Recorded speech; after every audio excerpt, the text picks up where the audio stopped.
Well, the governor seems to think that he is above the law. I mean, he had said, let an investigation take place. And what I will say is I had previously called for the governor to resign, but it was specific to his mishandling of the nursing homes that led to 15,000 deaths statewide. Today's revelations only really give more reason for the governor to leave office. I believe that what the governor has done here is criminal.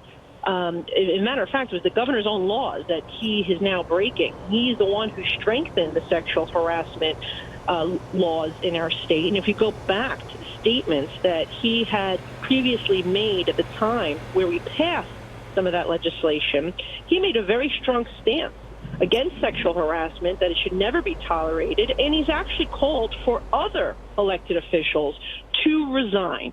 Other state assembly members who had been accused of sexual harassment, and they didn't even have an investigation like he did that was able to confirm those reports and allegations.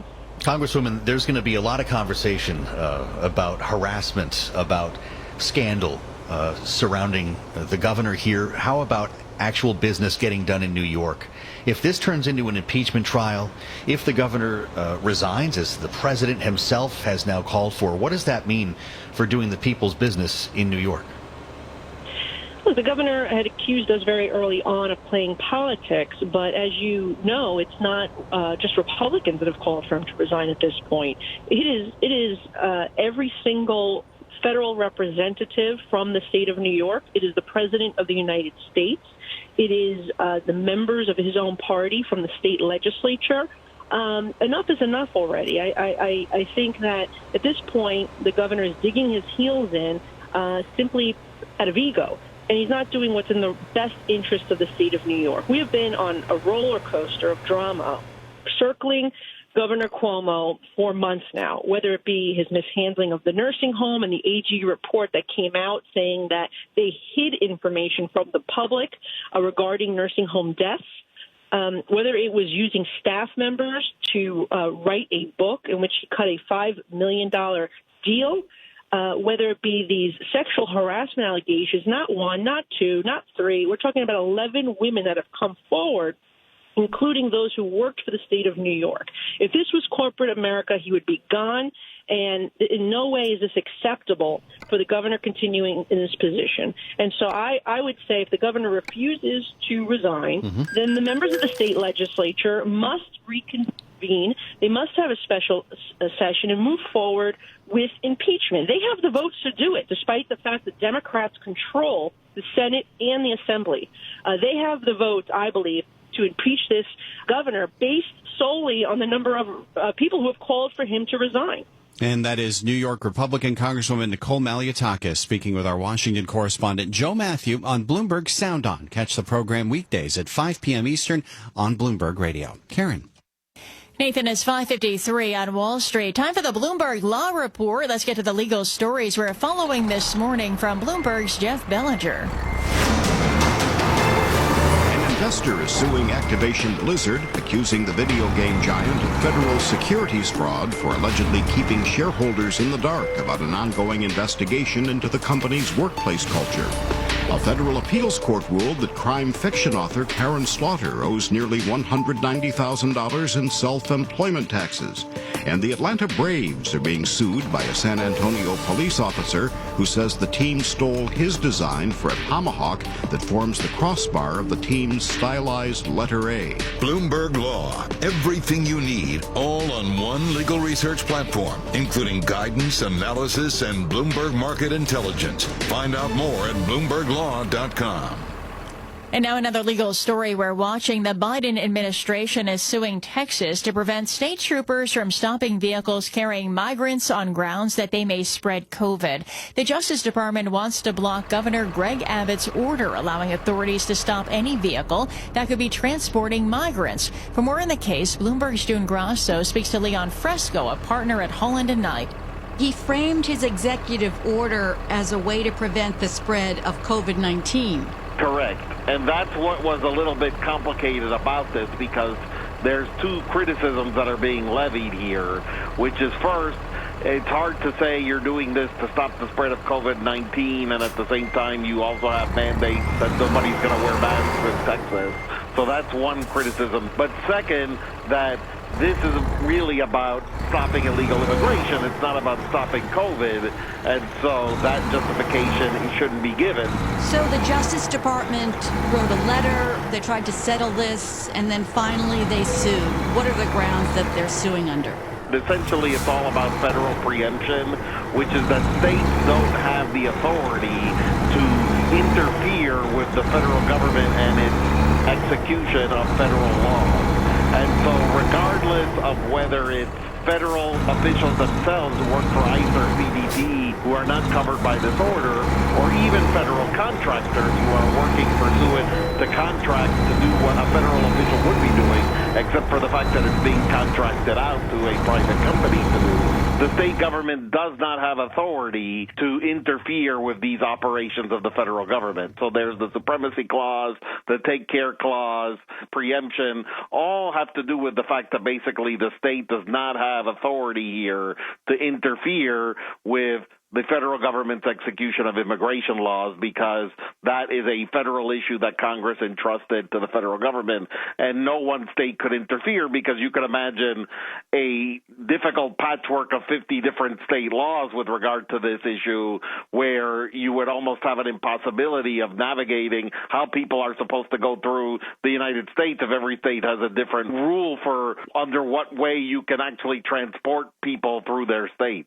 Texas Governor Greg Abbott came back and said he has emergency authority to control the movements of people during a disaster. Well, that's certainly what's going to be given scrutiny here by the court.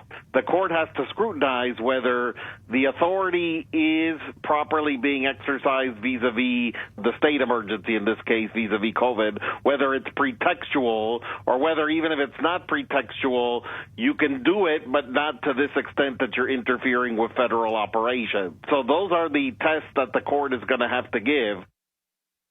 And that's Leon Fresco, a partner at Holland and Knight, speaking with Bloomberg's June Grasso. Catch more of that interview, plus analysis of the latest legal news, by listening to the Bloomberg Law Show at 10 p.m. Eastern Time, or subscribing to the Bloomberg Law Podcast. And attorneys can find exceptional legal research and business development tools at BloombergLaw.com. And again, futures this morning are mixed. S&P futures down 3 points, Dow futures down 32, NASDAQ futures up 7, and the 10-year Treasury down 1/32 yield 1.17%.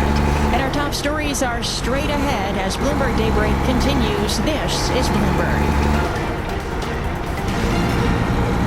In virtual conversation, the world's financial decision makers connect on the Bloomberg terminal, sharing ideas, negotiating trades, influential network that helps power global markets.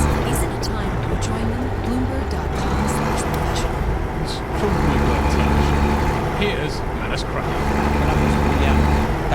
Chassin, Société Générale CFO. The market has your numbers. The net income are very strong. Beat doing well in equities and FICC. You beat the Americans. There's the moniker. But I'm drawn to the cost of risk. We cut the cost of risk the rest of this year by 10 basis points. Is this as good as it gets? When was the most material improvement in the loan loss provision? As you pointed out, we have very strong numbers. When we look at the numbers over a long period of time, adjusting for some one-offs in 2016, this is the case that this is the best quarter ever for Société Générale. And then coming to your question on cost of risk, what we see now is a very low level of default across the board and across sectors and across geographies. And that's quite striking. And despite the fact that we didn't do any write-backs, so we keep a hefty level of provisions pertaining to stage 1 and stage 2 provisions outstanding, we are at a very low historic cost of risk. What we see going forward is that this should remain at least for the year. Hear more conversations like this one on Bloomberg Television, streaming live on Bloomberg.com and on the Bloomberg mobile app. Or check your local cable listings. Broadcasting 24 hours a day at Bloomberg.com, on the Bloomberg Business app, and at Bloomberg Quick Take. This is Bloomberg Radio. Live from the Bloomberg Interactive Brokers Studios. This is Bloomberg Daybreak for Wednesday, August 4th, 2021. Coming up this hour. Calls grow for New York Governor Andrew Cuomo to step down. Researchers say new vaccines targeting the Delta variant may now be needed. The CDC extends a ban on evictions in areas with high COVID transmission. And Big Tech rethinks its return to office plans. Local New York leaders react to accusations against Governor Cuomo, plus a Republican candidate backed by former President Trump won a special primary in Ohio. I'm Michael Barner. More ahead. I'm John Stanchower in sports. The Mets slump continued in Miami. A Yankee rout of the Orioles and wins for the U.S. in Olympic baseball and women's basketball. That's all straight ahead on Bloomberg Daybreak on Bloomberg 1130 New York, Bloomberg 99.1 Washington, D.C., Bloomberg 106.1 Boston, Bloomberg 960 San Francisco, Sirius XM 119, and around the world on BloombergRadio.com and via the Bloomberg Business app. Good morning, I'm Karen Moscow. I'm Nathan Hager. Bloomberg Daybreak is brought to you by Witham, a forward-thinking advisory and accounting firm offering industry expertise and innovative solutions for your business. Experience the Witham way. Innovative, adaptive, effective, trusted. Visit Witham.com for more. And futures are mixed this morning. 6:01 on Wall Street. We check the markets every 15 minutes throughout the trading day on Bloomberg. S&P futures down 3 points. Dow futures down 36. NASDAQ futures up 7. 10-year Treasury down 1/32, yield 1.17%. And the yield on the 2-year 0.17%. NYMEX crude oil is down 0.3% or 21 cents at $70.35 a barrel. Nathan. All right, Karen, we'll have more on the markets shortly, but we begin in New York, where calls are growing for Governor Andrew Cuomo to resign. A report from the state's attorney general outlines claims that he sexually harassed 11 women. Senior Democrats, including President Biden, calling for Cuomo to go. Are you now calling on him to resign? Yes. And if he doesn't resign, do you believe he should be impeached and removed from office? Let's take one thing at a time here. Despite those calls to step down, Cuomo is maintaining his innocence. The New York governor laid out his defense in an afternoon news conference. I never touched anyone inappropriately or made inappropriate sexual advances. I am 63 years old. I've lived my entire adult life in public view. That is just not who I am. Cuomo may face criminal charges. The Albany County DA says it will review the Attorney General's report as part of an ongoing criminal investigation. Both Democrats and Republicans are calling for Governor Cuomo to resign. We caught up with the New York GOP Congresswoman Nicole Malliotakis. These sexual harassment allegations, not one, not two, not three. We're talking about 11 women that have come forward, including those who worked for the state of New York. If this was corporate America, he would be gone, and in no way is this acceptable for the governor continuing in this position. New York Congresswoman Nicole Malliotakis spoke with our Washington correspondent Joe Matthew on Bloomberg Sound On. Catch the program weekdays at 5 p.m. Eastern on Bloomberg Radio. All right, let's turn to the pandemic now. The Delta variant has experts talking about developing a new round of vaccines. Bloomberg's Renita Young joins us live with the details. Good morning, Renita. Good morning, Nathan. The Delta variant can infect people with fading immunity, and it could potentially be more severe than other strains. So researchers in England say vaccines specifically targeting the Delta variant may now be needed. The effectiveness of current vaccines at stopping infection during a study fell to 40%, down from 64% a month prior. Meanwhile, the New York Times reports the FDA is aiming to complete its review for full approval of Pfizer and BioNTech's vaccine by next month. In New York, I'm Renita Young, Bloomberg Daybreak. Renita, thank you. Face masks are once again becoming a political issue. President Biden is criticizing Republican governors who have blocked mask mandates and other public health precautions. Right now, Texas and Florida are responsible for about 1/3 of all U.S. new coronavirus infections. I believe the results of their decisions are not good for their constituents. And it's clear to me and to most of the medical experts that the decisions being made, like not allowing mask mandates in school and the like, are bad health policy. President Biden says some GOP governors are not willing to do the right thing, and they should get out of the way for people who will. Well, as the Delta variant spreads, the push to get workers back in the office appears to be doing the same. When it comes to big tech, Silicon Valley's working through how, when, or even whether to bring people back. Ed Baxter has more from our Bloomberg 960 newsroom in San Francisco. Google says most of its staff is requested to work remotely or to relocate once offices fully reopen. It says it has approved 85% of those requests over the past few months. 10,000 employees applied. Earlier this year, Google had set September as its begin to work date, but last week pushed it back to October 18th. Meanwhile, Microsoft says it will require proof of vaccination before a worker can enter the facility beginning next month and will not fully reopen its work sites until October 4th at the earliest. In San Francisco, I'm Ed Baxter, Bloomberg Daybreak.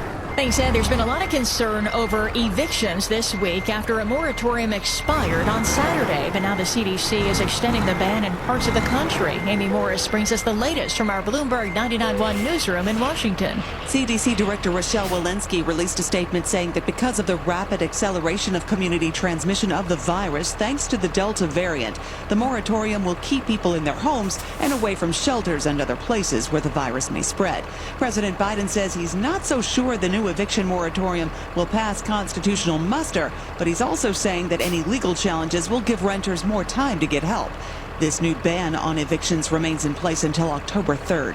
In Washington, I'm Amy Morris, Bloomberg Daybreak.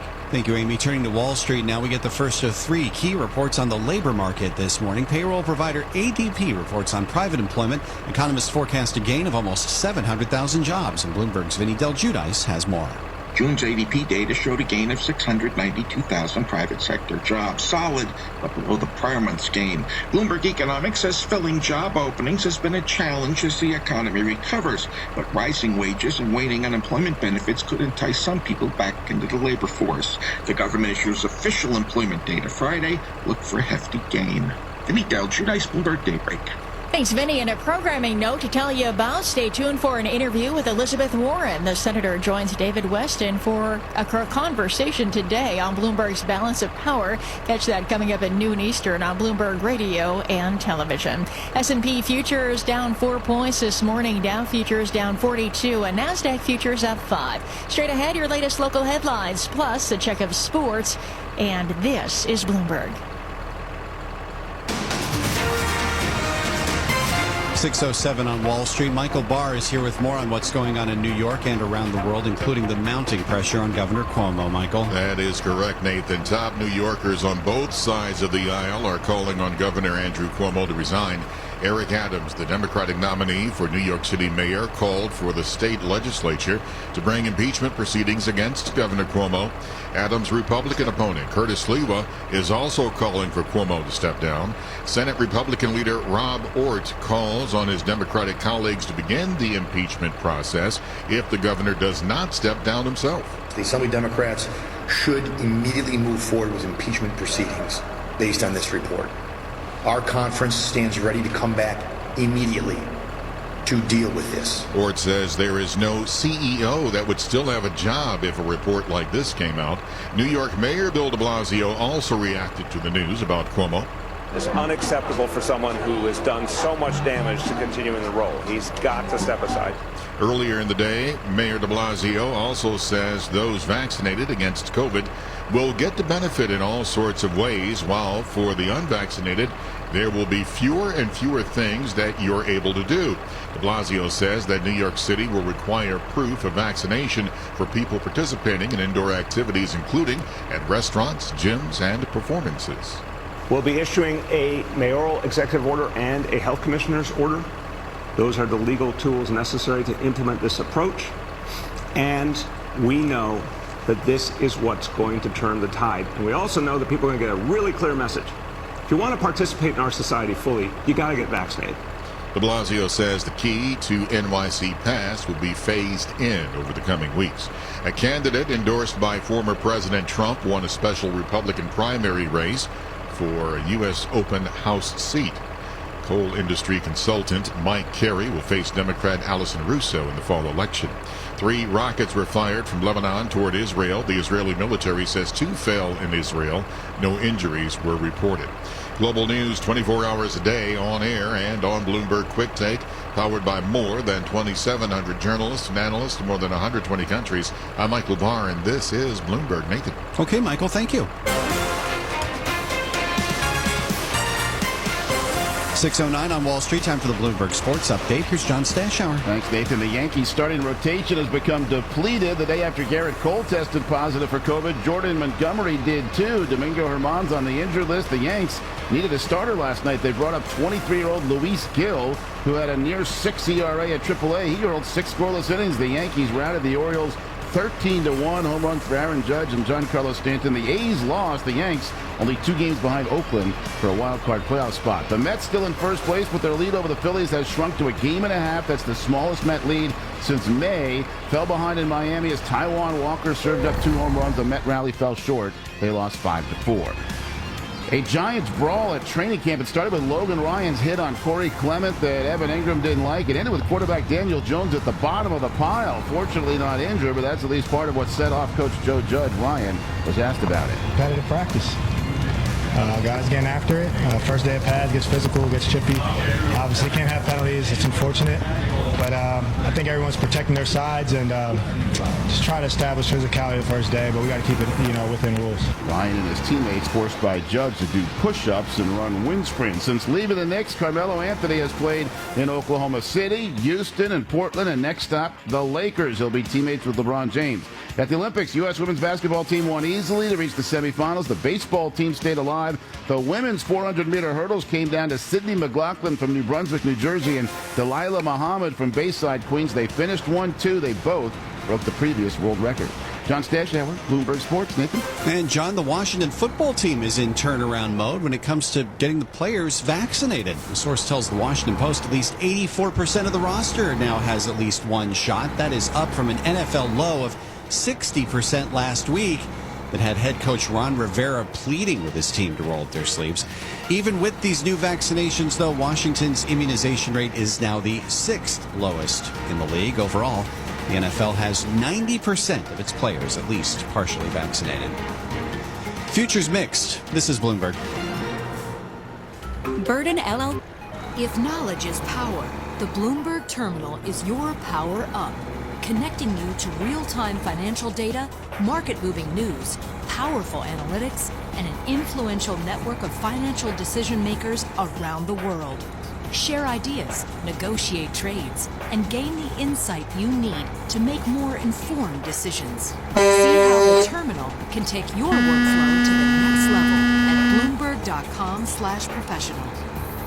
P Accountants and Advisors presents Tax Chat with Mark Boswick, managing partner and leader of Burden's Family Office Services practice. Every family office is different and needs an advisor who takes the time to ask the right questions to develop a clear understanding of the goals and needs of the family. When choosing an advisor, it's important to select one that will invest the time to understand the desires of each family member, as well as the dynamics and economic realities facing the family as a whole. Burden does this, which enables us to offer a wide range of services, including daily bill pay, portfolio review, and complex tax planning to help preserve a family's wealth while making their lives easier.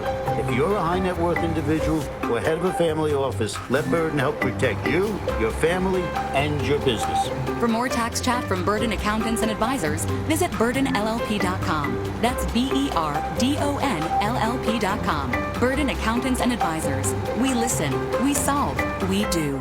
President of the Jewish Communal Fund, Zoya Raines, and her husband Robert Friedman, Jewish activists and philanthropists, talk about why they chose the Jewish Communal Fund for their charitable giving.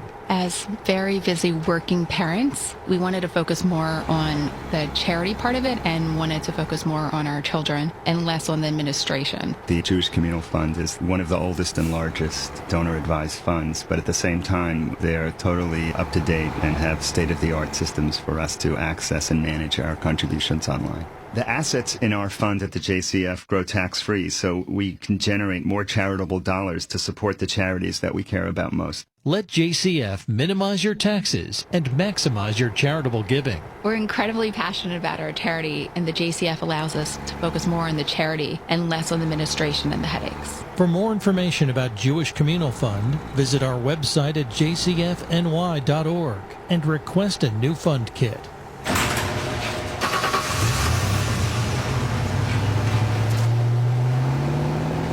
I spend a lot of time in the garage, but even more time in the rain, sleet, and mud.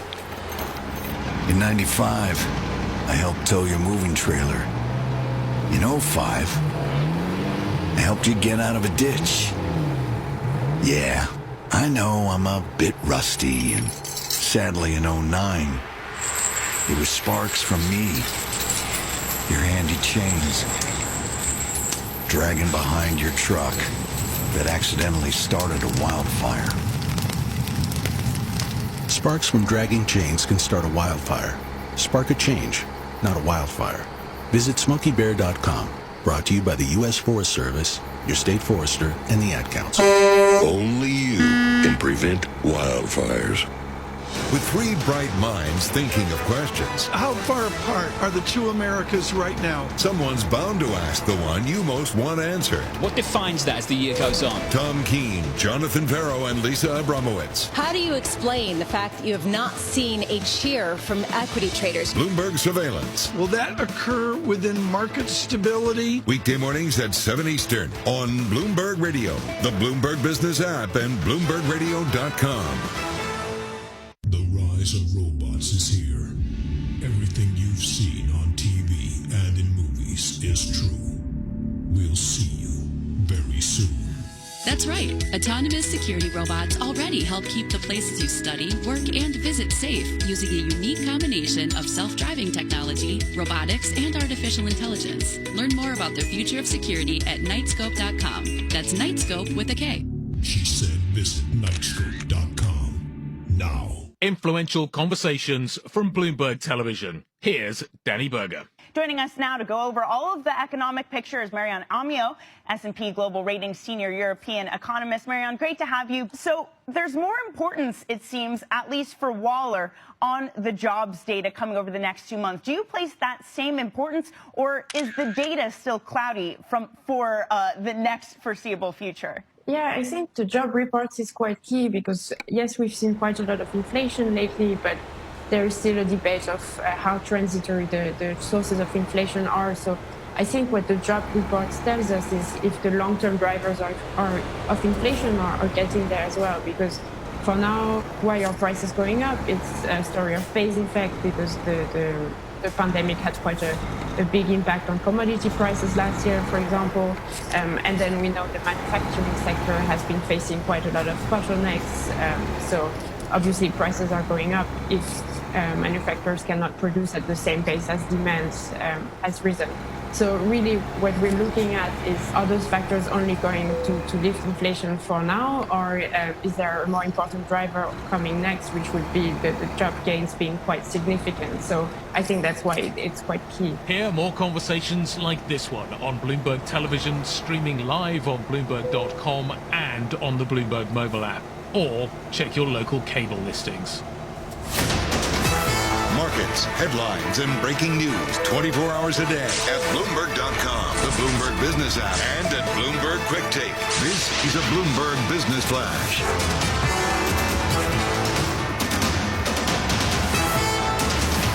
And I'm Karen Moscow. This update brought to you by Portfolio Analysts, powered by Interactive Brokers. Savvy investors use Portfolio Analysts to create a consolidated view of their finances and check the health of their complete financial portfolio. Sign up for free at portfolioanalyst.com. And U.S. stock index futures are mixed this morning. We check the markets every 15 minutes throughout the trading day on Bloomberg. S&P futures down about 3 points. Dow futures down 40. NASDAQ futures up 13. The DAX in Germany is up 0.9%. 10-year Treasury down 1/32, yield 1.17%, and the yield on the 2-year 0.17%.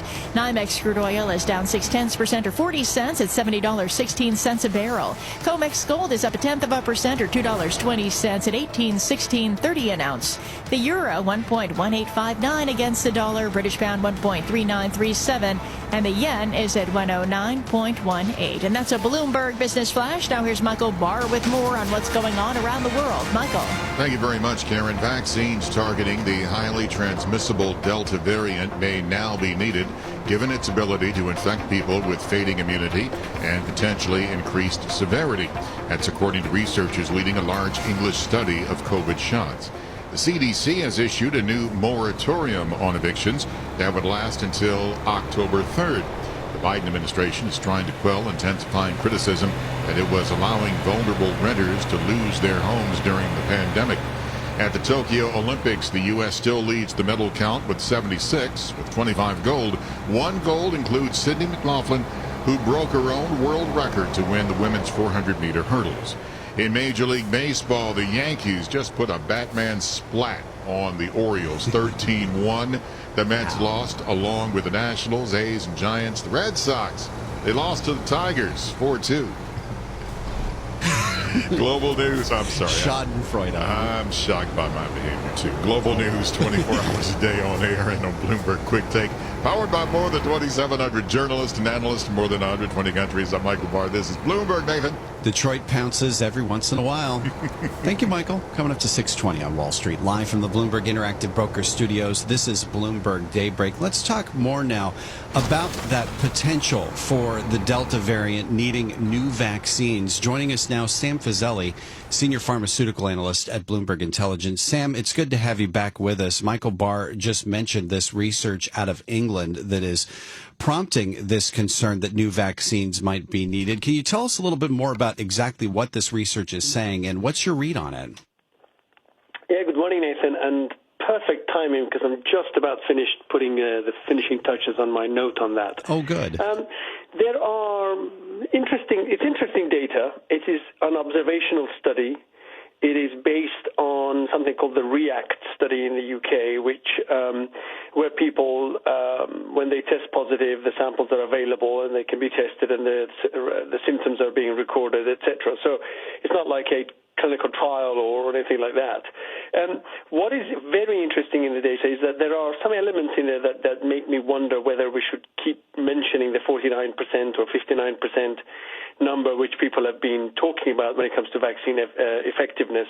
And I really think that if the data, when it comes to full publication in peer review, I think we might find that the vaccine effectiveness is actually closer to, I would wager, 65 to 70%, much like what we've seen before elsewhere in Israel, Canada, etc. So I think there's a lot of devil in the detail situation here. So is this an outlier study? Is that what you're saying? Or what makes you think that the 49% number isn't? For example. Okay. Sorry, Nathan. Sorry.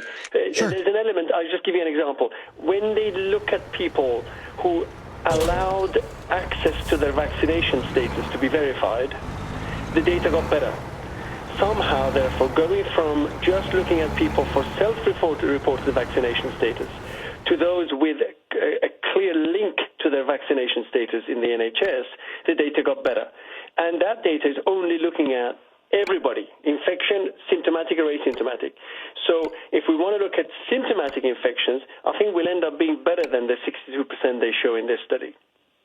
Even with a 62% effectiveness number, that's obviously quite a bit lower than the 90+% we heard about with earlier strains for the Pfizer and Moderna shots. Where does this put us in terms of whether people might need booster shots? That's something a lot of people are thinking about now with this Delta strain spreading.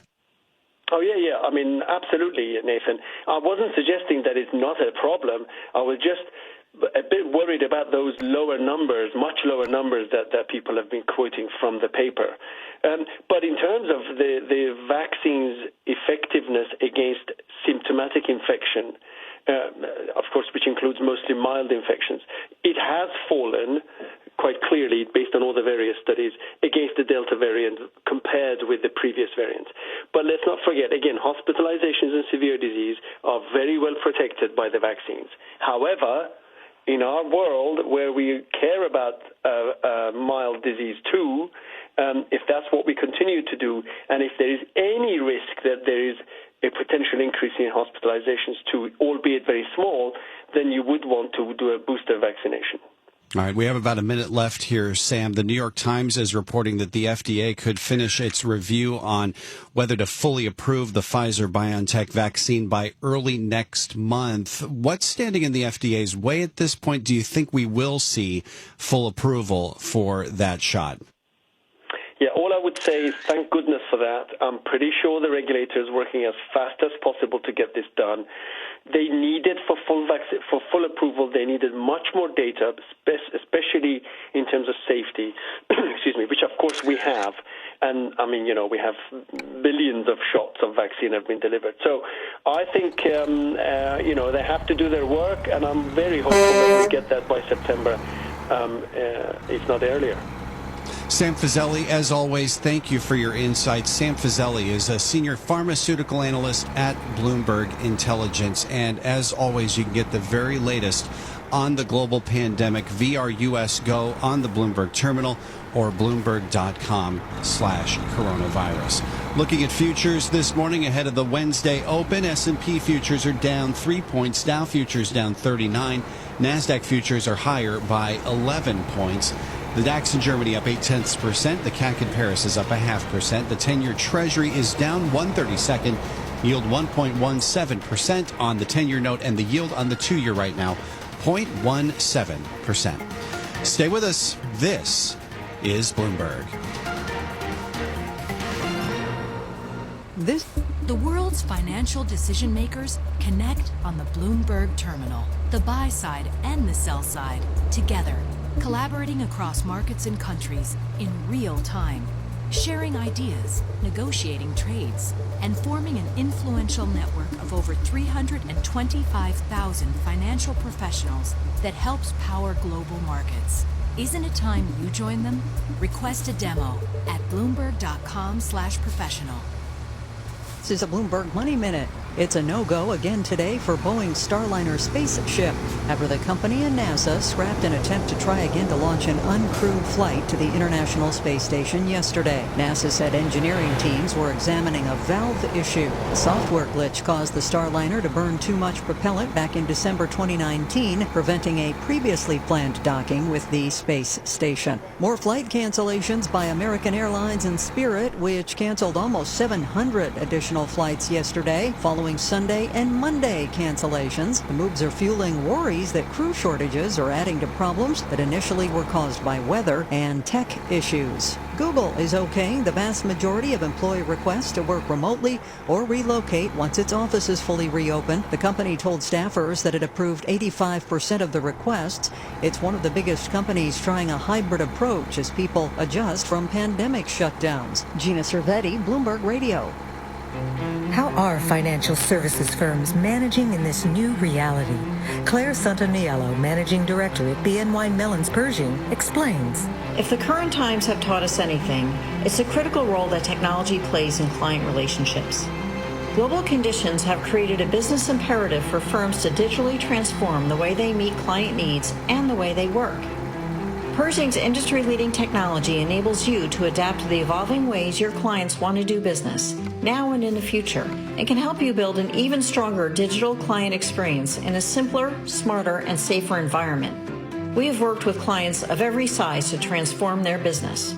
Pershing gives you the foundation to stand on, plus our unique perspective, to help you run your business even during the most uncertain of times.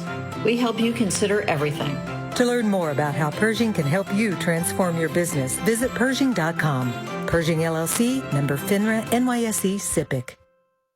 Asset managers who seize change to launch new strategies, add distribution channels, or exploit new technology to re-engineer the investor experience are often rewarded. However, in an industry paralyzed with complexity, few act with agility or decisively. Few run their business strategically. Yet, the most competitive managers in the market know, with the right partner and a flexible operating platform, you can. Go boldly toward change with SEI Investment Manager Services. Determination and operational strength are both essential factors for growth in asset management. I'm Steve Meyer, President, Head of SEI's Investment Manager Services Division. We know that disruptive forces create opportunities around the world. If you see potential in change, our industry specialists will maximize SEI's integrated platform of data and risk management, global investment operations, compliance support, and investor services to position your asset management business for success. Come grow with us. With SEI Investment Manager Services, you lead the charge in a competitive marketplace. Learn more at SEIC.com/seize change.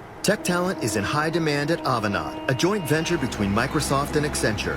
That's why Avanade executive Brett Newton says the company is funding student scholarships at NJIT and earmarking them specifically for women in STEM fields. What I really like about Avanad's scholarship program with NJIT is it's more than just a financial investment in the students. It's a relationship that we bring them into. We picked NJIT because it's a very different technical university. It's deeply rooted in solving business problems with technology, which is very much like Avanad. They're non-traditional in that they are much more focused and active in marrying technology to solving world problems and society problems.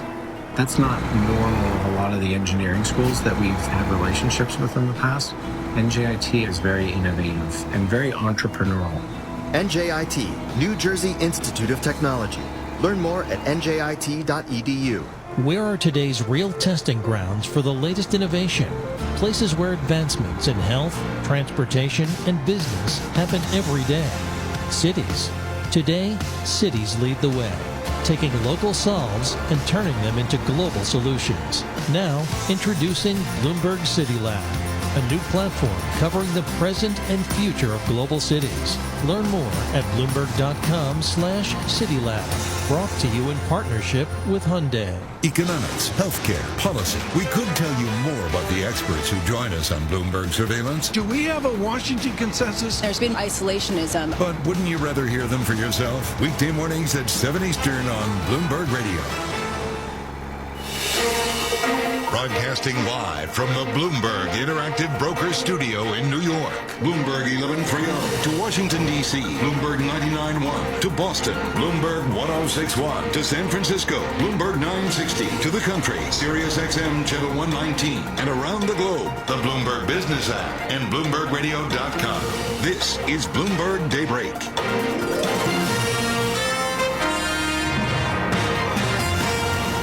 6:30 on Wall Street. Good morning. I'm Nathan Hager.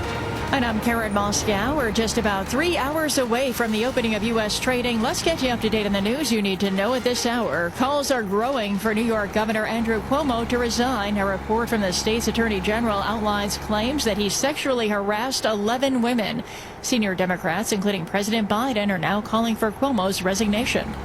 Are you now calling on him to resign? Yes. And if he doesn't resign, do you believe he should be impeached and removed from office? Let's take one thing at a time here. Well, despite calls to resign, Cuomo is maintaining his innocence. The New York governor laid out his defense in an afternoon news conference.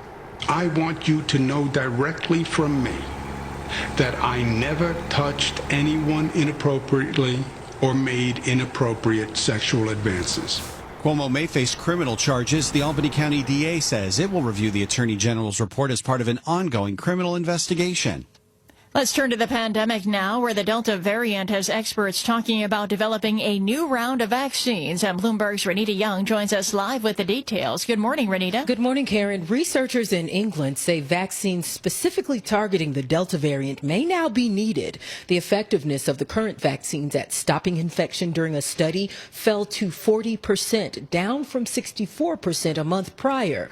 Meanwhile, the New York Times reports the FDA is aiming to complete its review for the full approval of the Pfizer and BioNTech vaccine by next month. In New York, I'm Renita Young, Bloomberg Daybreak. All right, Renita, thank you. There's been a lot of concern over evictions this week after a moratorium expired Saturday, but now the CDC is extending the ban in parts of the country with high COVID transmission. The new ban will be in place till October 3rd.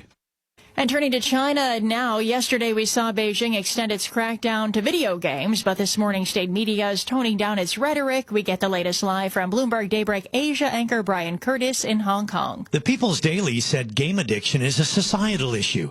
The China News Service said it was immoral to blame gaming companies or parents alone. And the Securities Daily said pushing for healthy development is imminent. Now that's a far cry from yesterday's spiritual opium. So what happened? Well, it's not clear, but it appears the plan now is to spread the responsibility. The People's Daily said it would take commitment from schools, the government, society, and families. In Hong Kong, Brian Curtis, Bloomberg Daybreak. All right, Brian, thank you. And some earnings crossing the Bloomberg. CVS Health's second quarter adjusted profit beating analyst estimates, and it raised its guidance for the year. And this is Bloomberg.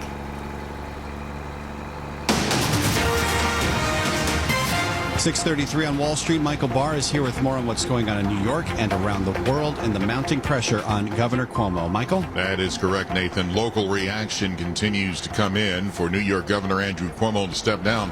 Both New York City mayoral candidates Eric Adams and Curtis Sliwa believe Cuomo should be impeached. State Senate Republican leader Rob Ort. There is no CEO in New York State, or for that matter, I believe in America, that would still be the CEO if a report like this came out about their work environment and actions against them. Ort says impeachment proceedings should begin immediately. New York City Mayor Bill de Blasio. You've got the President of the United States, the Speaker, the Majority Leader in the Senate in this state. Everyone's saying the same thing. He's got to go. Mayor de Blasio also says New York City will soon require proof of COVID-19 vaccinations for indoor activities. De Blasio's announcement makes New York the first big city in the U.S. to impose such restrictions. It will require vaccination for workers and customers in indoor dining, in indoor fitness facilities, indoor entertainment facilities. This is going to be a requirement. The only way to patronize these establishments indoors will be if you're vaccinated, at least one dose. De Blasio says the new requirement will go into effect August 16th. A Pentagon police officer died after being stabbed yesterday during a burst of violence at a transit center outside the building. In the carnage, a suspect was shot by law enforcement and died at the scene. A candidate endorsed by Donald Trump won a special Republican primary race for a U.S. House seat in Ohio. Mike Carey defeated 10 other candidates in a crowded primary. Carey will now face State Representative Allison Russo, who won the Democratic primary in November. A special Democratic primary for another open congressional seat in Ohio became a fight between the party's progressive and centrist wings over support for President Joe Biden.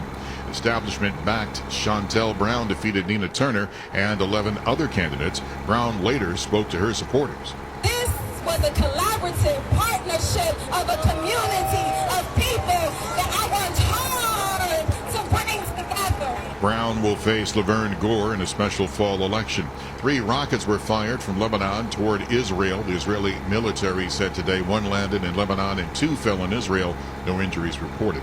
Global news 24 hours a day on air and on Bloomberg Quick Take, powered by more than 2,700 journalists and analysts, more than 120 countries. I'm Michael Barr. This is Bloomberg. Nathan. Okay, Michael, thank you. Almost 6:36 on Wall Street. Time for the Bloomberg Sports Update with John Stanshauer. All right, Nathan, the Mets have been in first place longer than any team in baseball, but their lead has been trimmed to a game and a half. That's their smallest lead since May. Beaten again by the Marlins in Miami 5-4. Taijuan Walker, who pitched in the All-Star game, has not pitched like an All-Star lately. Mets have lost 3 in a row, 5 of the last 6. They have not had back-to-back victories in almost 2 weeks. Hasn't helped that they're without Jacob deGrom, and he's not expected back until September. The Yankees have lost another starting pitcher the day after Garrett Cole tested positive for COVID. So did Jordan Montgomery. Their manager, Aaron Boone. Certainly feel for Garrett and Monty in this situation, guys that are obviously in the midst of great seasons for us and integral parts of this team.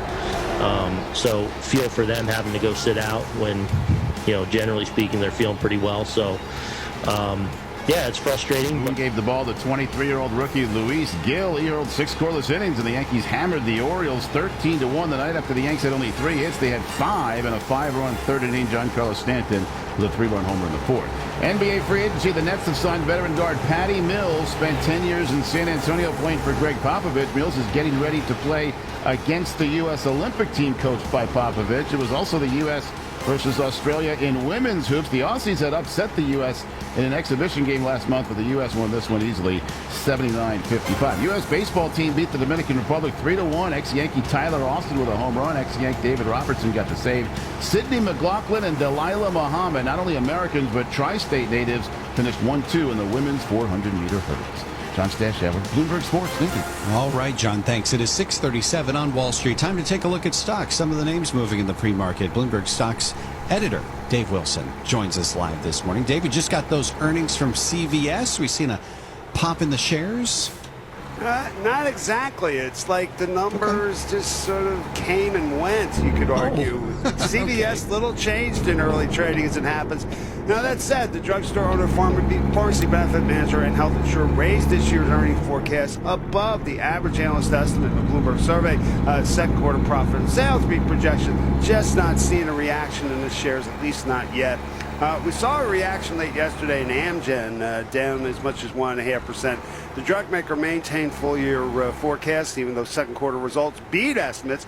Sales in the quarter fell for two of Amgen's biggest sellers, the rheumatoid arthritis drug Enbrel and the psoriasis treatment Otezla. All right, what other earnings are we looking at this morning?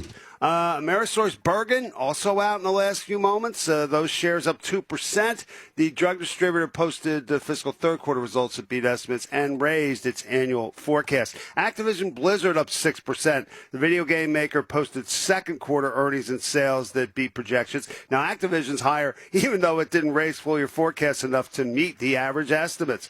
Lyft is up 1%. The ride-hailing service posted its first ever adjusted profit 1 quarter sooner than it had projected. Paycom Software up 7%. The business software maker raised revenue forecast for this quarter and year above the highest analyst estimates. Ring Central's up 3.5%. The business phone software maker raised its sales forecast for this year after second quarter results beat estimates. Akamai Technologies, though, down 5.5%. The owner of a web-page delivery network is lower, even though second quarter results beat projections. I mean, you have to wonder what's going on there. You don't have to wonder, though, with Change Healthcare. It's down 9%. You had the website The Information reporting that the U.S. Justice Department may file a lawsuit to block a proposed $8 billion takeover of the maker of health data software by United Health. That report citing unnamed people familiar with the matter. We also had a deal in the phone business. Late yesterday, Lumen Technologies, which used to be CenturyLink, agreed to sell most of its U.S. network to private equity firm Apollo Group for $7.5 billion. Lumen shares little change in early trading. Robinhood Markets, which is the home of meme stock trading, arguably, it looks like it's becoming a meme stock itself. I mean, it's up 8.5% after rising yesterday by 24% and surpassing its initial public offering price for the first time. That sounds about right. Bloomberg Stocks editor Dave Wilson, thank you as always for all that. And as we take a look at stocks as a whole, ahead of the Wednesday morning open, mixed action.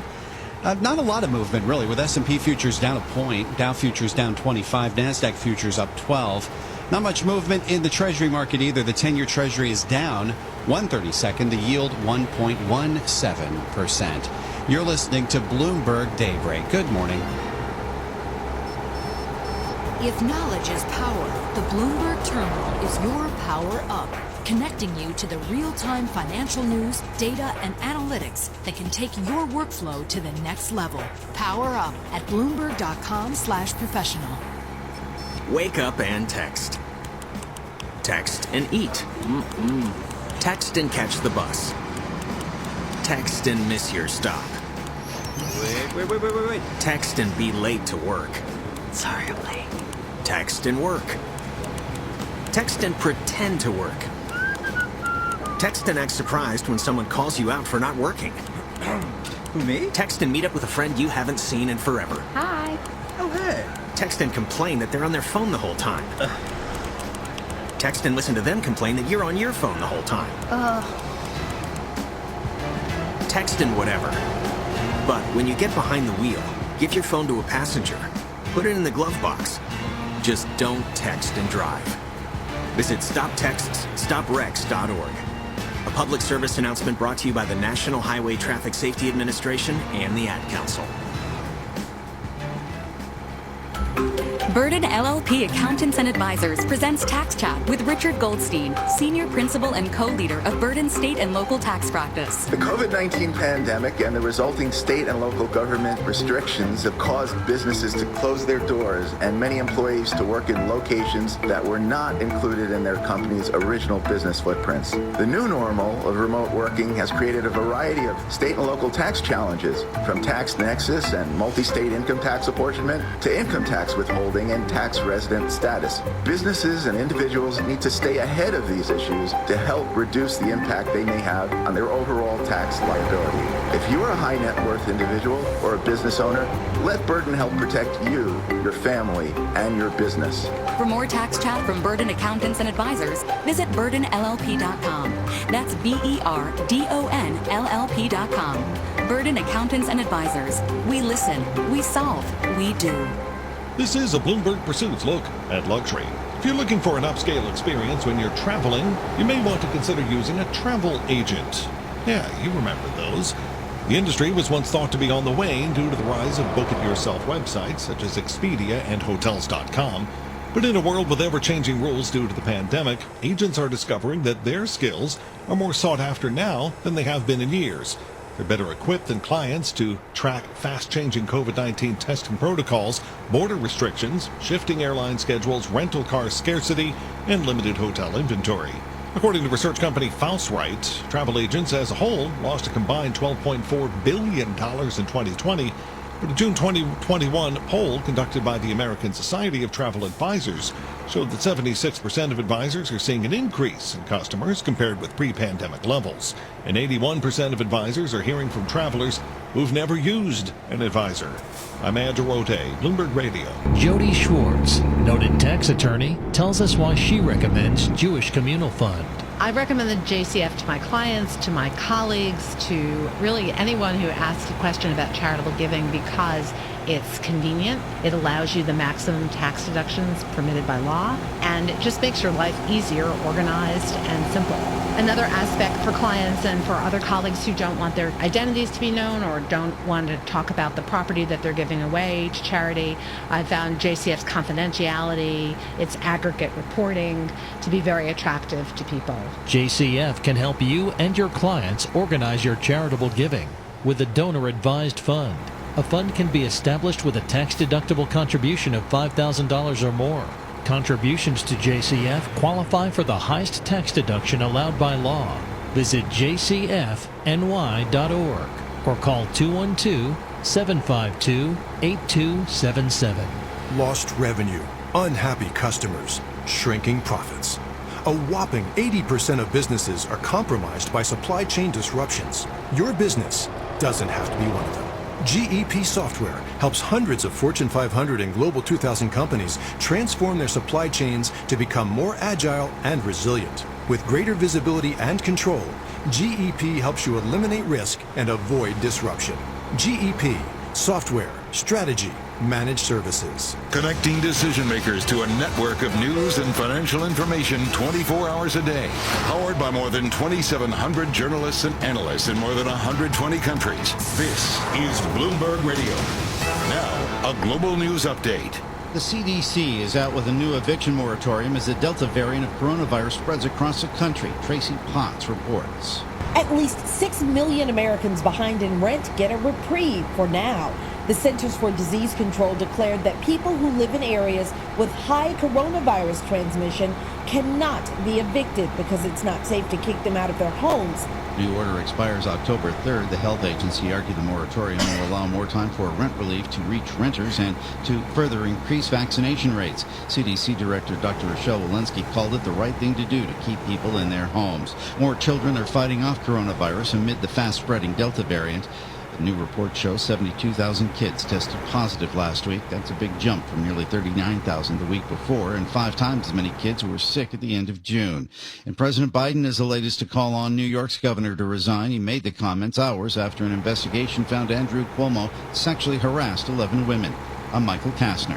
For some people, studying the markets is the best part of their day. What have been the hits and the misses? When we say some people, we mean these people. Do they have similar pricing power? Bloomberg Markets, weekday mornings at 10 Eastern on Bloomberg Radio. Markets, headlines, and breaking news 24 hours a day at Bloomberg.com, the Bloomberg Business app, and at Bloomberg Quick Take. This is a Bloomberg Business Flash.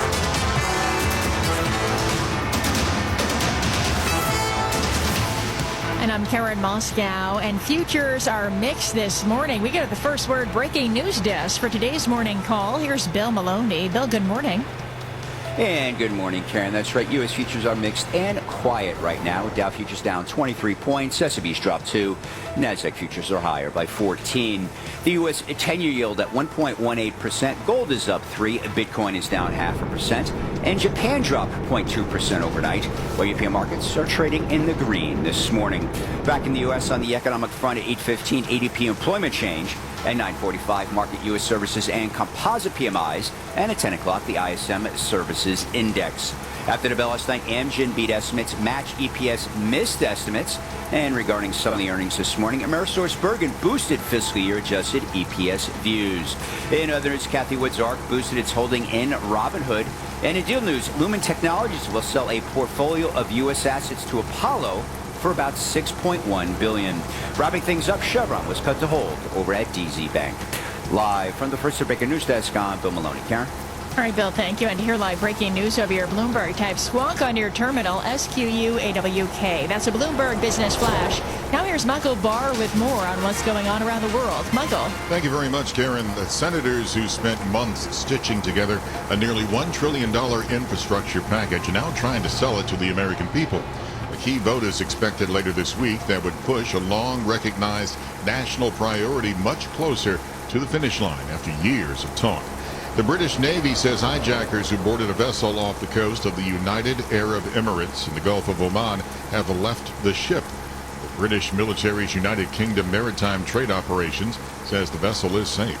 At the Tokyo Olympics, the U.S. still leads the medal count with 76, with 25 gold, including Sydney McLaughlin, who broke her own world record to win the women's 400-meter hurdles. Major League Baseball, the Yankees slammed the Orioles 13-1. The Mets lost along with the Red Sox, Nationals, A's, and Giants.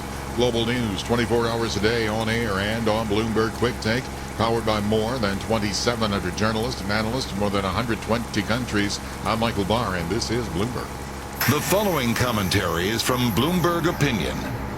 Clorox Wipes Wild Ride is a cautionary tale. I'm Tara LaChapelle, a columnist for Bloomberg Opinion. The year of the Clorox wipe is over. The disinfectant company's latest results show how far the U.S. has come since the worst of the pandemic. But it's also a lesson in how short-lived pricing power can be for sought-after consumer brands. Clorox said sales fell across all of its businesses, while higher costs are taking a big bite out of profit margins.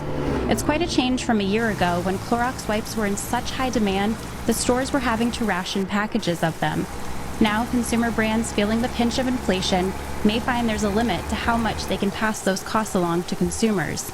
It's a relief to no longer be racing to the cleaning aisle at the grocery store and feeling the utter despair of empty shelves.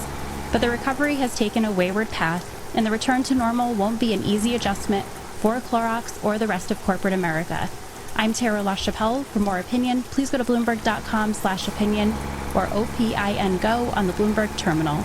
This has been Bloomberg Opinion. You can hear Bloomberg Opinion commentaries every weekday at this time. Terminal customers can read more at OPIN Go. We're live from the Bloomberg Interactive Brokers Studios. We're at 650 on Wall Street. Time now to check what's going on in D.C. Some of the top stories from our nation's capital include President Biden joining the chorus of calls on New York Governor Andrew Cuomo to resign. Cryptocurrency rules in the infrastructure bill could get a bipartisan rewrite, and the Trump-backed candidate wins a Republican special election in Ohio.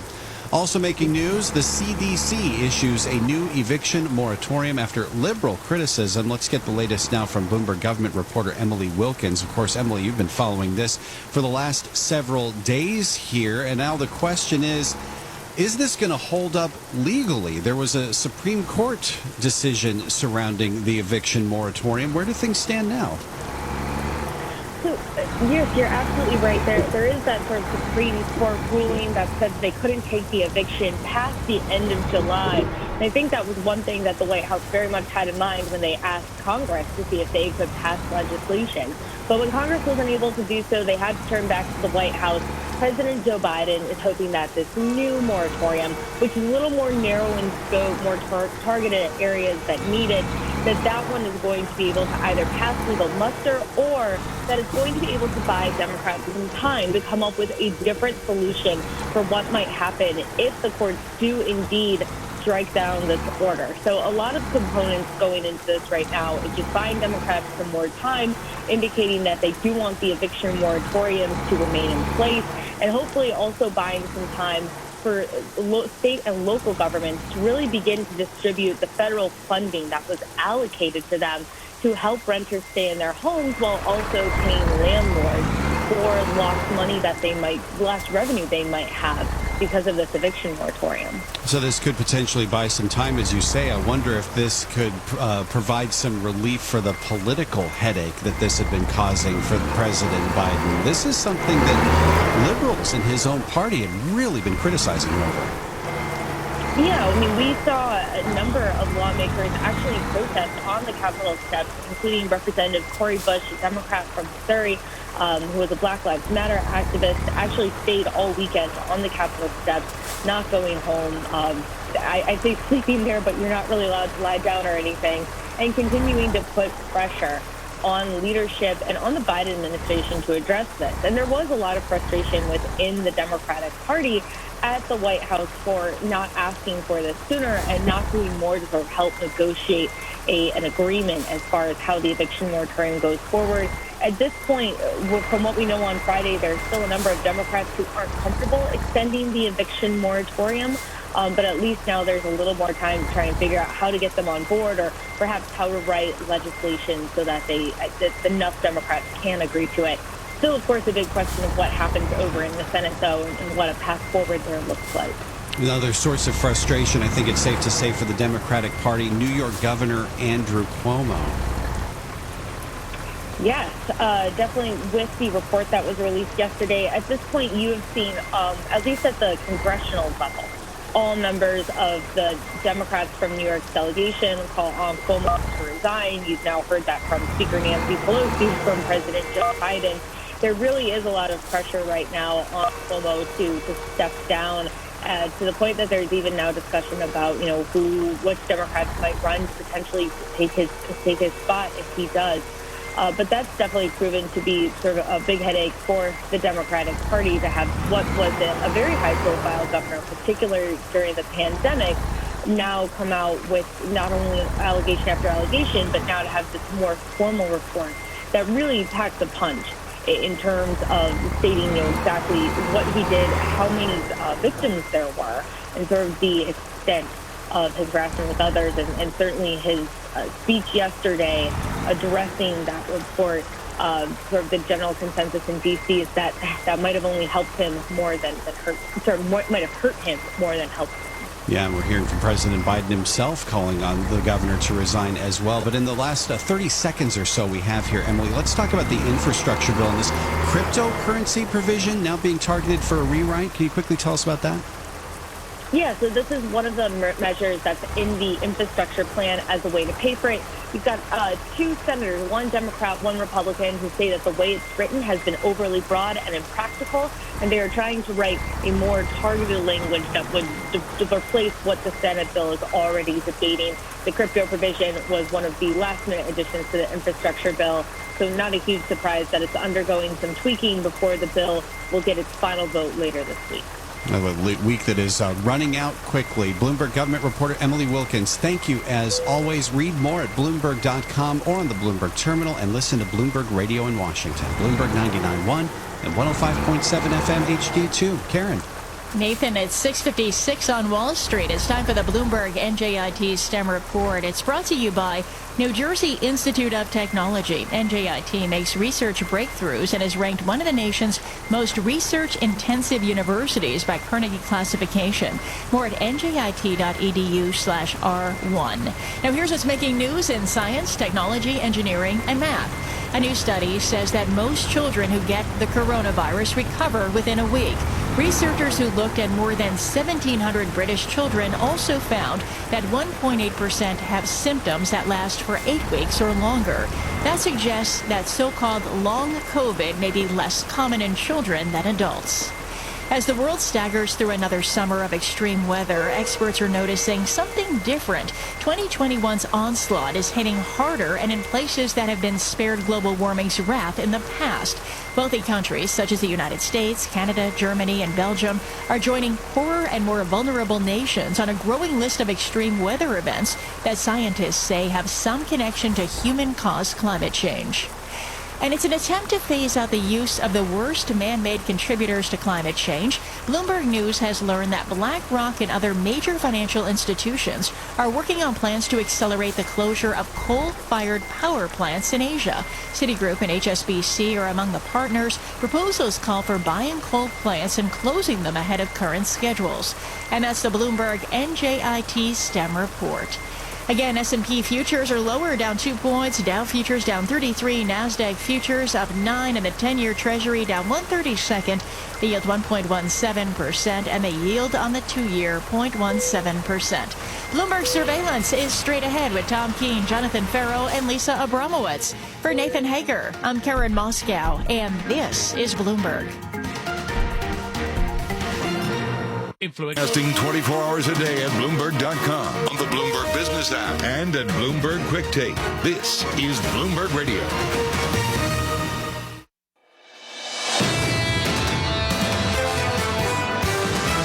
Once the market really starts to doubt the potential for reflation, the potential for growth, that can kind of spiral out of control. There's always pullbacks, and mini corrections, maybe even a correction ahead. The Fed wants to hike rates. Not now, but they will want to hike rates. The Fed is flying as the rest of us. The market's thinking the Fed does nothing.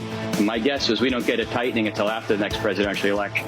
This is Bloomberg Surveillance with Tom Keene, Jonathan Farrow, and Lisa Abramowitz. Coming into Wednesday at all-time highs from New York City for our audience worldwide. Good morning, good morning. This is Bloomberg Surveillance Live on TV and radio. Alongside Tom Keene and Lisa Abramowitz, I'm Jonathan Farrow. Your equity market on the S&P, -3 this morning. Futures down not even 0.1%. Tom Keene, it's onwards to Vice Chair Clarida a little bit later this morning. A lot of people out saying it's a quiet tape, John. I disagree. The Vice Chairman confronts new lower yields, a bid on bills, notes, and bonds, that negative yielding sum worldwide up and away. And a payrolls report just around the corner this coming Friday, Tom. In between the ADP today, claims tomorrow, payrolls Friday morning. Does that set us up for a more interesting Jackson Hole meeting month end? Does it set us up for the disappointment of May 7? I don't go either way, John. I'm just humbled by the last number of months of the payroll report. We'll see what we see. And then, yes, that will affect Jackson Hole. Working out the path forward, Lisa, you've got to go to China. I really do think you have to start in China right now as the restrictions start to build and the downgrades start to come through. From Nomura in particular, as people take a look at some of the social restrictions, you take a look at the flight trackers. Booked flights in China have fallen dramatically week over week as people start to hunker down, and Beijing now having issues even with their subway. Again, how much is China an outlier, and how much are they a map forward of what we can expect globally in this start-stop recovery from the pandemic? Very different tolerance levels, Lisa, around this pandemic, and I think that probably matters. It does matter. I just want to point out a Westpac study overnight that showed that vaccination progress has been the most reliable metric when it comes to predicting G10 FX performance, just highlighting how much this all comes back to that. If you can't get the vaccination rate up, you can't get a recovery. And John, what's so important here, Dr. Bayer yesterday from Johns Hopkins, he said, look, it's not only vaccination, but it's the efficacy of those mRNA vaccinations